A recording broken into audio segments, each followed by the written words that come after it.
주영석 기자의 뉴스 속으로. 뉴스 속으로는 예방과 치료의학도 최고, 리퍼도 최고, 시니어 어르신들에게 서울 메디칼 그룹이 최고, 서울 메디칼 그룹 제공입니다. 코로나19 사태로 정상적인 경제활동이 셧다운되면서 연방정부와 연방의회가 각종 부양안을 마련해 지원에 나서고 있는데, 특히 급여 보호 프로그램 PPP는 2주 만에 자금이 바닥날 정도로 스몰 비즈니스 업체들이 대단히 높은 관심을 나타냈었습니다. 하지만 지원이 필요한 업체들 중에 상당한 정도가 아직까지도 제대로 혜택을 받지 못하고 있는 가운데 은행들이 많은 수수료를 챙긴 것으로 드러나 논란이 일고 있습니다. 자, 주영석 기자. 네, 안녕하십니까. 그러니까 이 코로나19 재난을 극복하기 위한 긴급 부양안으로 가장 재미를 보고 있는 곳이 은행이라는 얘기네요. 뭐 그렇게 볼 수도 있을 것 같습니다. 어느 정도는 사실 예상이 됐던 상황인데요. 이 은행들이 가장 지금 혜택을 보고 있다는 소식입니다. 공영 라디오 방송 NPR의 보도 내용입니다. 이 NPR은 어제죠. 어제 특별 보도한 내용인데요. 그 내용을 보면 스몰 비즈니스를 구하기 위해서 마련된 긴급 지원안이 은행들에게 수수료 수익 100억 달러를 안겨줬다. 이렇게 좀 보도하고 있습니다. NPR은 연방 정부가 3,490억 달러에 달하는 금액을 페이첵 프로텍션 프로그램, 즉 PPP를 통해서 스몰 비즈니스에게 제공했지만 이 PPP를 원하는 업체들 중 수만여 곳들이 아직도 혜택을 받지 못하고 있다고 전했습니다. 그래서 스몰 비즈니스들은 여전히 PPP가 그림의 떡이고 혜택을 못 받고 있는데, 이런 은행들의 수수료 수익, 이 스몰 비즈니스 업체들 상황과 비교했을 때 상당한 정도 좀 부당한 느낌이 든다. 이런 논조로 NPR이 지금 보도해서 관심 보고 있습니다. 대강 보니까 한 3% 되네요. 그러니까. 그렇죠. 네, 그렇죠. 맞습니다. 네. 자, 공영방송인 NPR이 네. PPP와 관련해서 은행들의 수수료가 부당하다고 보도한 뭐 구체적인 뭐 근거나 이유가 있습니까? 그렇죠. 어떻게 보면 은행들이 수수료라는 거는 뭐 은행들이 수익을 창출하는 가장 또 이 일반적인 그런 그 수단 중에 하나고요. 뭐 은행이 수수료 수익 챙기는 거는 새삼스러운 일도 아닌데 굳이 이렇게까지 부당하다고까지 보도할 필요가 있을까? 근데 이제 그 이유는 있습니다. NPR이 볼 때 한마디로 주객이 전도됐다. 주객 전도라고 그렇게 보는 것 같습니다. NPR은 연방 재무부의 데이터표 팩트 시트를 바탕으로 해서 스몰 비즈니스 업체들과 은행들에 대해서 분석했는데요. 그러니까 구체적인 데이터를 가지고 이제 분석한 결과를 보도했는데, 그 결과 은행들이 하는 일에 비해서 과도하게 수수료를 챙기는 것으로 NPR은 판단한 것 같습니다. 네. NPR은 PPP가 일반 대출과는 성격이 다르다는 점을 강조했어요. 그러니까 긴급 재난 상황 속에서 이루어지는 특별 대출이라는 거죠. 그렇죠. 그렇기 때문에 일반 대출의 경우에는 뭐 대출 받아보신 분들은 다 아시겠지만 뭐 회사 대출이건 개인 대출이건 마찬가지지만 필요한 이 다큐멘트를 다 준비해야 되고요. 본인이 또 그 대출을 받을 수 있는 최소한의 자격을 갖춰야 되고, 사실 그런 것 등을 다 입증을 또 해야 되고 쉬운 작업은 아닙니다. 그런데 그런 일반 대출에 비해서 PPP 대출의 경우에는 은행들 입장에서는 대출 기준 자체가 상당히 낮았고, 그 때문에 리스크가 이제 거의 없다시피 했다는 거죠. 그래서 PPP 대출은 은행들 입장에서는 일반 대출보다는 훨씬 더 간편하게 그렇죠. 되는 건데, 사실이에요. 그런 거를 비교하자면 수수료가 너무 과하다 이런 얘기고, 실제로 PPP 대출은 납세자들 세금에서 나온 자금으로 이루어지고 스몰 비즈니스 어드미니스트레이션, 즉 중소기업청에 의해서 그 개런티가 되는 그런 대출이에요. 그러니까 은행들의 리스크는 없는 겁니다. 그럼에도 불구하고 은행들이 100억 달러 이상의 수수료를 챙긴다는 것은 실제 PPP 대출을 받지 못하는 스몰 비즈니스 업체들이 아직도 엄청나게 많은 것과 비교한다면 이 형평성 차원에서 대단히 문제가 있다. 이렇게 NPR은 지적을 한 겁니다. 지금 이 방송을 은행 관계자들이 듣고 계시면은 좀 언짢을지도 모르겠습니다만은 네. 어떻게 보면 은행도 먹고 살아야 되는 거 그렇죠. 아닙니까? 맞아요. 그러니까 뭐 어느 정도의 네. 그 수수료 이익은 뭐 당연한 거 아닐까 하는 생각이 또 있단 말이에요. 그렇죠. 뭐 앞에서도 말씀드린 것처럼 뭐 은행들이 수수료를 통해서 수익을 창출하는 것은 뭐 당연한 거니까 그 자체로 우리가 문제 삼을 수는 없지만 이 문제는 NPR이 이제 지적하는 건 그런 거죠. 그 수수료를 챙기는 게 문제가 아니라 수수료 그 받는 비율이 너무 높다. 너무 은행들이 하는 일에 비해서는 너무 과도하다. 그리고 PPP라는 게 말 그대로 지금 긴급 재난 상황에서 어려운 곳을 도와주는 건데 그런 업무를 하는 것 치고는 은행들이 너무 과도하게 챙기는 건 아니냐 이런 의미로 받아들일 수 있을 것 같습니다. 그래서 NPR은 재무부 데이터를 분석해 보면 은행들의 역할이 결국 스몰 비즈니스 업체들의 대출 신청을 받고 그 신청서를 SBA 중소기업청에 보내는 것이고 중간다리 역할을 하는데 그치는데 그런 중간다리 역할을 하는 것에 비해서는 수수료가 너무 과도한 것 아니냐 이제 이런 지적이에요. 그래서 이 NPR이 지금 파악한 내용을 보면 현재 은행들은 PPP 관련해서 1%에서 5% 사이의 수수료를 받고 있습니다. 근데 참 재미난 게 뭐냐면 PPP 대출 금액이 35만 달러 미만인 경우에는 소액일 경우에는 대출 금액의 5%를 수수료로 받고요. 대출 금액이 그러니까 적으면 수수료 비율이 높고 대출 금액이 많으면 수수료 비율이 낮게 책정된 겁니다. 그래서 NPR은 이렇게 수수료가 책정된 게 은행들 수익을 극대화하기 위해서 이런 식으로 만들었다 이렇게 지금 분석을 하고 있습니다. 그러니까 은행들 수수료가 1%인 경우는 PPP 대출 금액이 200만 달러에서 1000만 달러 사이인 경우죠. 그런 경우가 1%고 35만 달러 미만일 때는 대출 금액의 5%나 수수료로 가져갑니다. 그러니까 많은 대출금을 필요로 하는 업체들일수록 규모도 크고 아무래도 사정이 나은 곳일 가능성이 높고 35만 달러 미만의 대출을 받아가는 곳은 그만큼 영세한 곳일 가능성이 높은데 은행들 수수료는 오히려 영세한 업체들에게 더 많이 가져간다. 물론 절대 액수만 비교하면 뭐 35만 달러 미만보다 200만 달러, 1000만 달러에서 1%대는 게 더 많을 수도 있겠지만 그러나 어찌됐건 비율로만 따지면 이 35만 달러 미만한테서 5%나 가져가니까 이런 것은 은행들이 수수료 책정을 좀 자신들의 지금 한인타운의 대부분의 중소기업들 스몰 비즈니스가 35만 달러 미만이기 때문에 그뭐 5%를 내게 되면은 정말 그 배보다 배꼽이 더 커진다는 얘기가 되겠어요. 근데 뭐 수수료도 수수료지만 현재 그 PPP를 대출해 주는 그 은행 이 대출 관련 문제 뭐 가이드라인 이런 것도 상당히 큰 문제가 되고 있다고 저희가 이 시간에도 몇 번 전해드렸어요. 그렇죠. 네, 그렇죠. 그래서 이 대출 자체도 지금 문제가 좀 많게 나타나고 있죠. PPP 대출을 실시하는 이유가 그 미국이 완전히 지금 셧다운됐기 때문에 그 업체들이 제대로 영업을 할 수 없는 상황, 경제 활동을 못하는 상황에서 고용을 유지할 수 있게 한다. 그게 가장 큰 취지예요. 그래서 실업 대란을 막기 위한 어떻게 보면 이제 고육책이라고 할 수 있는데요. 따라서 정말로 어렵고 힘든 업체들에게 이 PPP를 지원해 주면 말 그대로 페이책 프로텍션 아닙니까? 그러니까 페이책을 프로텍션한다.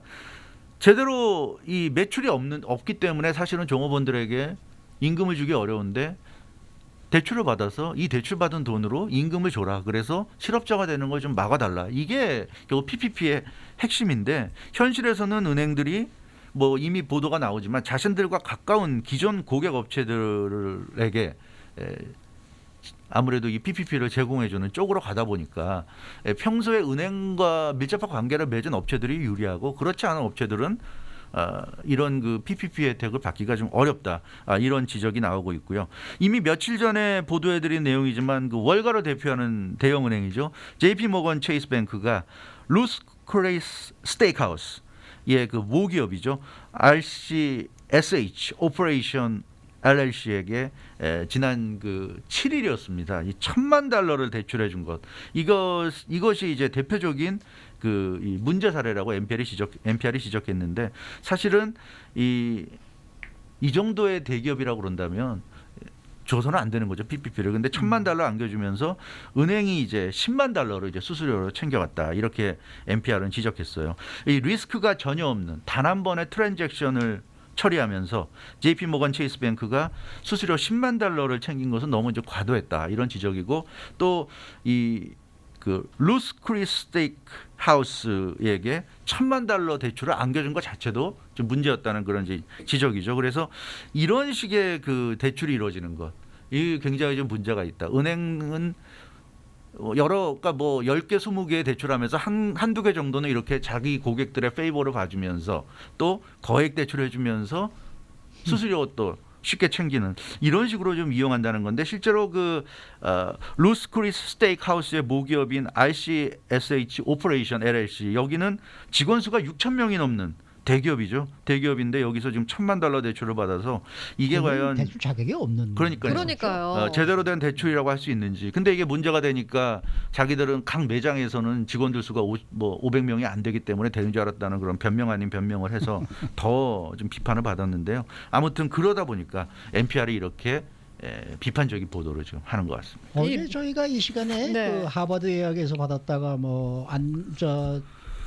좀 문제 트럼프 대통령이 전액 토해내게 반납한다 그랬죠. 다시 네. 좀 반환하기로 네, 했다면서요. 했죠. 네. 네. 루스 크리스 저 스테이크하우스 제가 자주 저 가는 자주 집이거든요. 맛있어서. 네. 근데 좀 실망스럽네요. 기업 윤리는. 네, 예. 그렇습니다. 근데 그 NPR의 이런 지적에 대해서 네.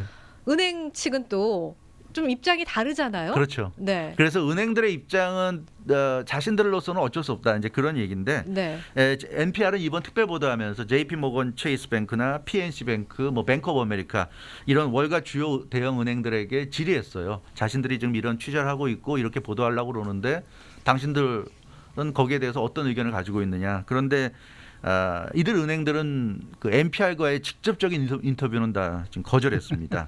그래서 이들 은행들은 그 뭐라 그럴까 자신들의 입장을 나타냈는데요. 모범답안이라고 할 수 있는 되도록 많은 스몰 비즈니스 고객들에게 PPP 대출 혜택이 돌아갈 수 있도록 도움을 주고 있다. 이런 원론적인 얘기만 그런 답변을 했어요. 그리고 민감한 부분에 대해서는 제대로 응답하지 않고 넘어가는 그런 모습도 보였습니다. 그래서 은행들이 떳떳하다면 그리고 이런 보도에 대해서 문제가 있다고 생각한다면 적극적으로 반론을 제기해야 되는데 일단 은행들은 이 NPR의 보도에 대해서 대응을 좀 자제하는 모습이었고요. 그런 가운데서 뱅크 오브 아메리카는 별도의 공식 성명을 발표했습니다. 그래서 대형 은행들 중에서 가장 적극적으로 자신들의 입장을 해명했는데 PPP 대출 관련해서 뭐라고 그랬냐면 뱅크 오브 아메리카는 고객들의 이 PPP 대출 작업과 또 다음 부양안 그러니까 지금 3.5 스티뮬러스 패키지가 이제 연방하원 통과를 앞두고 있지 않습니까? 네, 그러면 네. 이제 PPP 추가 또 대출이 이루어질 텐데 지난 2주 동안의 PPP 대출 작업 또 이제 곧 이루어질 추가 대출 작업 준비 등을 위해서 8,000명 이상의 뱅크 오브 아메리카 은행 직원들이 매달리고 있다. 이렇게 지금 언급해서 그러니까 자기들도 이 대출이 별거 아니라고 생각할지 모르겠지만 은행 입장에서는 그 대출 작업을 지원하기 위해서 8,000명의 직원들이 일하고 있다. 이런 얘기입니다. 그러니까 자신들은 수수료를 받아야 된다.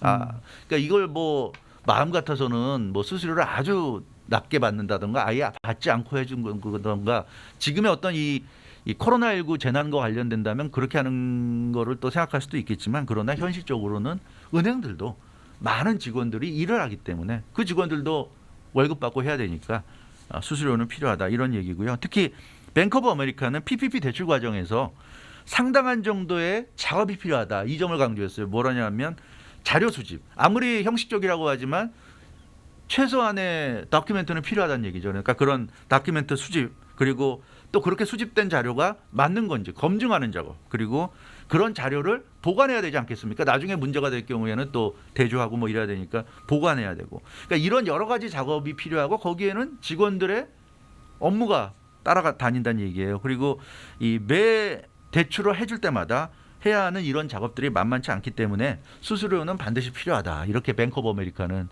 지금 얘기를 하고 있습니다. 네. 사실은 정부 당국에서 이러한 PPP 프로그램을 만들 때부터 예를 들어서 수수료는 얼마를 정하고 네. 그 수수료는 이 커스터머에서 받지를 말고 정부에서 지불하겠다. 그렇죠. 뭐 이런 식의 그러한 정책을 만들어 놨다 그러면은 이런 이제 문제가 없지 않았을까 하는 생각이 좀 들기도 드네요. 그렇죠. 저는 뭐 이 시간에 저번에도 말씀드렸지만 기존 은행을 통해서 기존 대출 방식으로 할 게 아니라 이건 지금 긴급한 상황에서 긴급하게 나눠주는 거잖아요. 그러니까 이거를 그렇게 대출식으로 하지 말고 사실 정말 영세한 업체들 중에서는 다큐멘트도 마련하기 어려운 곳도 많은데 좀 이런 취지에 맞게 은행을 거치지 않고 좀 다른 방법을 좀 했으면 어땠을까 하는 그런 네. 생각도 해봅니다. 뭐 현실적으로 그게 쉽지는 않겠지만. 뭐 네. 오늘 아침에 한국일보 보니까 뭐 갤러리아 마켓인가요? 네. 거기서도 뭐 200만 불인가를 받았는데 자기네들은 중소기업들을 위해서 다시 리펀드 하겠다, 더 발언하겠다라고 뭐 했다는 이제 그런 뉴스가 나오고 있고 또 한 신문은 또 이거 받아봐야 이거 정말 기르기다. 이걸 받았을 경우에는 옛날 2월 15일인가요? 3월 15일에 네. 있던 직원들을 그렇죠. 다시 다 네. 고용을 맞아요. 해야 이걸 이제 돈을 리턴을 안 하는 건데 네. 그게 그렇게 쉽지가 않다 하는 얘기거든요. 아니 그러니까 뭐 굳이 그렇게 안 하고 그냥 쓰고 나중에 리턴을 할 생각으로 받아가는 이제 업체들도 있겠죠. 근데 이제 우리 그 CPA 말에 의하면은 그 안병찬 씨 말에 의하면은 그런 얘기를 또 하더라고요. 이거는 우선 줄 때 그렇죠. 받아놨다가 나중에 그러한 조건을 충족시키지 못하면은 3.5%라는 네. 아주 그렇죠. 낮은 이자로 네, 또 네. 저 이렇게 저 페이오프 하는 그런 방법이 있으니까 받아두는 것이 좋겠다라는 이제 그런 이제 얘기를 하셨었는데. 그러니까 이제 네. 상황이 정말 좋은 업체들이 가져가면 아마 그렇게까지 뭐 종업원들을 다시 고용하고 이런 거 없이 어허. 그냥 아마 쓸 것 같고요. 그러고 네. 나중에 갚게 되면 뭐 3.5% 갚으면 그만이다. 뭐 이런 생각할 그만이니까. 가능성이 있고 정말 어려운 곳. 그 돈이 정말 필요한 곳은 맞아요. 나중에 갚지 않기 위해서 또 고용을 계속 유지하려고 하는 가능성도 있는데 아무튼 그게 참 여러 가지로 현실적으로는 그런 조건 자체가 네. 좀 맞지 않고 특히 가장 문제가 되는 게 요즘 그 실업수당도 많이 나오잖아요. 기존 실업수당에 또 코로나19 관련해서 일주일에 $600씩 또 추가로 나오니까 어허. 이 일반 직원들이 웬만한 직장에서 받는 월급보다 많단 지금 말이에요. 실업수당 받으면은 뭐 한 달에 뭐 3,000불, 4,000불 뭐 이상 받아가니까 그러니까 직원들도 일을 안 하려고 든다 그러니까 그런 것 때문에 PPP 대출을 받더라도 조건을 충족하기가 쉽지 않다. 글쎄 말이에요. 그 왜냐하면 얘기죠. 예전에 있던 직원들 나오라고 해도 안 나온다고 안 합니다. 나온다는 거죠. 네. 그런 실업수당을 것도 받는 게 있고. 훨씬 네. 더 나으니까. 그렇죠. 아, 1년 안 하고 돈 받는데 왜 그거 나오겠어요? 그래서 이 아무튼 뭐 연방 정부도 나름대로 좀 필요하다고 생각해서 만든 제도지만 역시 그 현실에서 이걸 운영하는 과정에서는 좀 여러 가지 뭐 부작용이랄까 맞지 않는 부분이 좀 있는 것 같습니다. 근데 어쨌든 이 꼭 받아야 할 분들, 그러니까 네. 정말 중소기업으로 네. 정말 힘든 분들, 이런 분들한테 이 혜택이 좀 돌아갈 수 있게 됐으면 좋겠어요. 그러니까 은행에서도 네. 큰 회사를 상대로 더 모든 저 작업을 좀 더 이렇게 중점적으로 할 게 아니라 네. 중소기업, 네. 정말 소기업들을 위해서 은행도 좀 이 희생하는 의미로 네. 그런 이 서류를 작업을 좀 도와줬으면 좋겠어요. 그러면 좋겠어요. 그러니까 수수료는 챙겨가더라도 조금 더 그 많은 업체들이 네. 혜택을 받을 수 있도록 네. 정말 그 많은 업체들이 이번에 혜택을 받아서 망하지 않고 글쎄 잘 말이죠. 이겨내야 이겨낼 수 결국 있도록 은행들도 해줘야죠. 앞으로 이제 은행 그 업무를 하는 데 있어서 네, 네. 그런 업체들이 많으면 많을수록 좋은 거 아니겠습니까? 그렇죠. 그런 네. 차원에서 좀 열심히 잘 해주면 좋을 것 같고요. 그래서 이 PPP 대출이 이제 뭐 2주 만에 받아놨다고 그러지만 이제 3.5 스티뮬러스 패키지 법안이 또 이제 통과될 예정이니까 또 이제 PPP가 이제 한번 또 크게 이제 붐을 일으킬 텐데 그때는 그 지난 2주 동안의 어떤 그때 처음이었으니까 네. 좀 시행착오가 있다고 그러지만 이번에는 그때보다는 좀 좋은 노하우도 쌓였을 텐데. 예, 좀 좋은 모습을 보여주면 좋겠고요. 네. 이번에는 좀 건실한 업체들 말고 정말 네. 어려운 업체들이 어려운 업체들 좀 중심으로. 지원을 받는 그런 네. 좀 상황이 됐으면 하는 그런 바람을 가져봅니다. 아직도 지금 연방하원에서 통과가 안 돼서 뭐 오늘 중에 통과될 것 같다는 지금 예상은 나오는데 오늘 벌써 목요일이니까 뭐 이번 주는 그렇고 통과되면 트럼프 대통령이 사인하고 그럼 아마 늦어도 다음 주부터는 PPP 대출이 다시 이제 재개될 가능성이 높은데 그렇게 되면 은행들이 좀 더 이런 취지에 부합하는 쪽으로 일 처리를 좀 해줬으면 하는 그런 바람을 가져보고 그래서 이 많은 그 업체들이 라디오 코리아도 좀 전화하고 문의하고 그러시는데요. 이 PPP에 대해서는 좀 많이들 실망하시고 좀 그런 걸 느낄 수가 있어요. 그래서 네. 이번에 PPP에 대한 추가 자금이 이제 나오게 되면 우리 한인타운 한인 커뮤니티만이라도 좀 PPP가 취지에 걸맞는 그런 이 대출이 이루어지면 좋겠다는 생각을 해봅니다. 그 은행분들도 은행분이지만은 그 서류를 만들려면은 어차피 또 CPA라든지 네. 이런 분들이 또 협조를 해주셔야 되는데 네. 그분들도 너무 그냥 많은 수수료를 좀 자기지 마시고 예전에 왜 우리 4.19 폭동 때 그 피마 신청할 때 정말 CPA 협회 같은 데서는 나와서 무료로 그런 봉사를 다 해주고 그랬었거든요. 네. 그런 이게 지금 뭐 4.19 폭동에는 거의 비슷한 그러한 지금 위기범죄의 상황인데 네. 좀 그런 자세로 이렇게 좀 도와줬으면 좋겠다라는 바람입니다. 네. 이 방송을 들으신 분들 꼭 협조 부탁드릴게요. 네. 수고 많으셨습니다. 주영석 기자였습니다.